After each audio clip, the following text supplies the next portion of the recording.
So, magandang umaga, tanghali at gabi sa inyo lahat ng nakikinig ng audio record nito. Bible verse natin for today is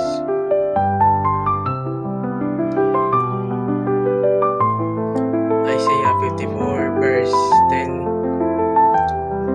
Maguguho ang mga bundok at ang mga burol ay mayayani, ngunit ang wagas na pag-ibig ko ay hindi maglalaho at manatili ang kapayapaang aking ipinangako.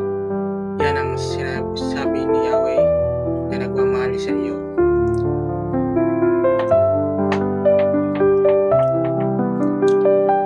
Psalms 56 verse 8. Ang taglay kong sulirani, nababatid mo ng lahat, pati mga pagluha ko'y nakasulat sa iyong aklat.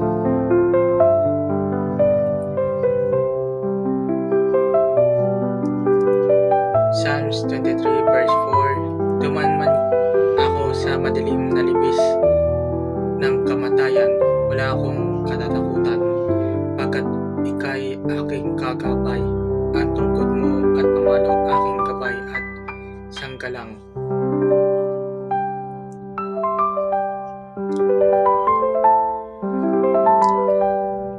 Psalms 34 verse 4. Aking dalangin tininig ng Diyos, inalis niya sa akin ang lahat kong takot.